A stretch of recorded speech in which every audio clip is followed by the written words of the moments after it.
বিমানের অংশটুকু বাহির করা হয়েছে মাটির নিচ থেকে, ওই অংশটুক থেকে যে বিমান যে আইসা ঢুকছে ওইখানে কিছু লোকজন যে বাচ্চা সহকারে দাঁড়ানো ছিল, এগুলা বিমানের প্রাথমিকভাবে মুখের সাথে মাটির সাথে গাইতে গেছে, ছিন্ন বিচ্ছিন্ন হয়ে গেছে। এখানে তো প্রাথমিকভাবে কেউ দেখে নাই, কিছু মহিলাদের গার্জিয়ান যারা আসছে যে অংশ এটুক অর্ধেক হয়ে গেছে। এবং কতগুলা মেয়ের সেনাবাহিনীর জামা কাপড় খুলে নিজের জামাটা খুলে ডাকছে যে এটা আমার সবার কথাটা।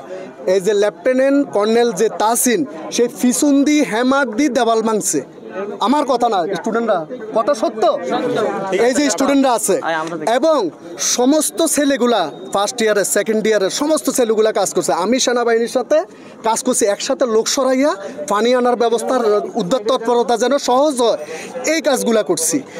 কিন্তু সেনাবাহিনী 5 থেকে 8 থেকে 10 জন অসুস্থ হয়ে গেছে এই উদ্ধার কাজের জন্য। এরা মানে নিজেদের জীবনটা উৎসর্গ করছে, কিন্তু বিনিময় সচিবালয়ে সেনাবাহিনী মার খাইছে, এখানেও সেনাবাহিনী ধরানো খাইছে। এটা কি উচিত কাম্য? এখন কিছু হইলে কেন আমরা, এরা আমার সন্তান না? তোমরা পড়ালেখা কইরা এরা একসময় সেনাবাহিনী হবে না? এরা একসময় অফিসার হবে না?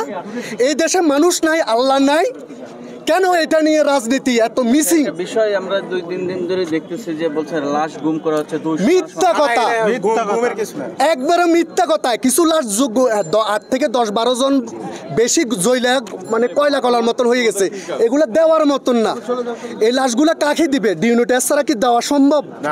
এই বাচ্চাগুলো এই লাশগুলা কিছু ঢাকা মেডিকেল আছে, বাইনিটা আছে, সিএমএস যেখানে হেলিকপ্টার দিয়ে আমরাই তো উঠাইছি, আমরাই প্রেজেন্ট ছিলাম। ওই 8-10-12 জন প্রাথমিকভাবে চিকিৎসার জন্য তাড়াতাড়ি হেলিকপ্টারে নিয়ে গেছে।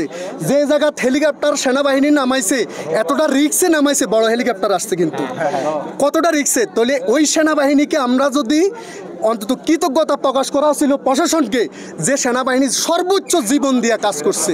আমি প্রেজেন্ট সেনাবাহিনীর সাথে ছিলাম, সমস্ত গাইডিয়ানরা দেখছে, সবাই দেখছে। কারণ আমার এক ছেলে এই যে কলেজে এবার পরীক্ষা দিতে আছে মাইলস্টোনে, আমার মেয়ে এখান থেকে বাইর হয়ে গেছে। আমার এক ছেলে 7-এ পড়ে, আমার বাসা ভিতরে। শোনার সাথে সাথে আমরা দৌড়াই আসছি এখানে। কেন বাংলাদেশের মধ্যে আইন প্রশাসনকে সাথে সাথে দোষারোপ করা হয়? ওনারা মানুষ না? আমাদের সবার কি এটা বোঝা উচিত না? আমরা একদিন এই পোশাকগুলো পরবো না? কথা হইলে আপনি দেখছেন সচিবালয়ের মধ্যে কিভাবে পুলিশকে ফাত্তরগুলা মারছে। এটা কি কোনো মানুষের কাজ? এটা কিন্তু বলতে পারবেন না স্টুডেন্টরা মারছে। কে মারছে? দুষ্কৃতিকারী। এইটা স্টুডেন্টদের নাম দিয়ে, স্টুডেন্টের নাম দিয়ে কিন্তু সবাই বলি।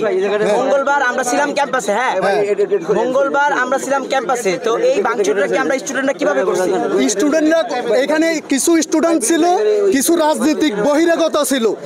শুনেন একটা জিনিস, আগে সর্বপ্রথম আমাদের এই বাচ্চাগুলা ছোট ছোট, এদেরকে যেভাবে বুঝ দিবে এইভাবে। আমি যদি বলতে যাই, এই যে 2টা বাচ্চা যে বাইর হইয়া একা একা হাইটা ওইখানে চলে গেছে, এদেরকে ধরার কেউ ছিল না। সিএনজি সিঙ্গেল দিছে, সিএনজি দাঁড়ায় নাই। মাইলস্টোনের ফিয়ন ছিল, ড্রাইভার ছিল, স্যারেরা ছিল। এখানে 20-30টা গাড়ি আছে না তোমাদের? সিঁড়ি আছে কি না? তাহলে মাইলস্টোনের গাড়িগুলো বাইর করি, ওই বাচ্চাদেরকে নেয় নাই কেন? গার্ডিয়ানরা যে আহাজারি করতেছে, মাইলস্টোনের গাড়িগুলো বাইর করি, ওদেরকে লিফট দেয় নাই কেন? মাইলস্টোন কি কোন দায়িত্ব পালন করছে? ছাত্ররা করছে। এই ছেলেগুলা লাশ উদ্ধার তৎপরতার মধ্যে লোকজন সরাইছে, লোকজনকে সান্ত্বনা দিছে। প্রতিটা মুহূর্তে ছাত্ররা 9-10-এর কোনো টিচার ছিল, টিচার এখানে অবদান রাখে নাই। যে মেরিন মিস মারা গেছে, উনি আগে 7 নম্বর ওই যে লেক ডাইভ রোডে ক্লাস নিত। 2015 সালে আমার ছেলে যেটা এখন পরীক্ষা দিতে আছে ইন্টার, সে তখন 4-এ ছিল। মেরিন মিস আমার ছেলের ফরম টিচার ছিল, ওনার সাথে আমাদের খুব গুড রিলেশন ছিল। আমার বাসা লেক ডাইভ রোডে ছিল। এই কলেজের কারণে 3 বাচ্চার কারণে আমি বাসা শিফট করে নিয়ে আসছি আজকে 8-10 বছর এখানে। সত্যটা বলেন, দুনিয়ার মধ্যে একদিন মানুষ বাঁচে থাকবে, একদিন কেউ থাকবে না। সত্য কথা বললে আল্লাহর কাছেও ভালো ভাবেন এবং দুনিয়াতেও ভালো পাইবেন। আল্লাহ বলতে তো এই সেনাবাহিনীরা এত কাজ করি, এরা লাস্টে অপদস্থ হয়ে মায়ের শিকার হইল।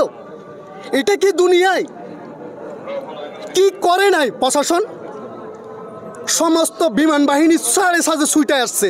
আমাদের রাস্তাগুলো তো জ্যাম, আমাদের রাস্তাগুলো তো জ্যাম। কেউ ভিডিও তারপরে করতেছে, আগুন লাগাচ্ছে। এই বিমান নৌবাহিনীর সাথে সাথে ছুটে আসছে, সবাই আসছে, সেনাপ্রধান কয়েক কিছু বলবে করে সেনাপ্রধান সাথে সাথে আসছে। ঘটনা অবস্থা আমার কথা মিথ্যা, আমি কোনো মিথ্যা বলতেছি? আসছে সেনাপ্রধান, সাথে সাথে উনি নিজে আসছে যেখানে কি হচ্ছে। এই জিনিসগুলোর জন্য আল্লাহর কাছে আমি শুধু এটুকু বলতেছি, এই দেশে থাকতে ইচ্ছে না। আমার যদি সামর্থ্য থাকতো আমি একবারে এই দেশ থেকে চলে যেতাম আমার বাচ্চা কাচ্চা নিয়ে। এই দেশের মিথ্যা রাজনীতির মিথ্যা মিছিল, এই লাশ নিয়ে এই নিয়ে সেই নিয়ে মিথ্যা কথা, এগুলোর কারণে আমার মনে হয় এই দেশ থেকে মনে হয় যেন চলে যায়। আর না হয় আল্লাহ তুমি আমাদেরকে মৃত্যু দান করো। আর ভালো মানে এই মিথ্যা রাজনীতি গড়ের মধ্যে মানুষের কথা শুনে বুক ধার বাড়তে হয়। নিউ ইয়র্ক থেকে সম্প্রচারিত TVN 24 টেলিভিশন বিশ্বজুড়ে বাঙালির কণ্ঠস্বর।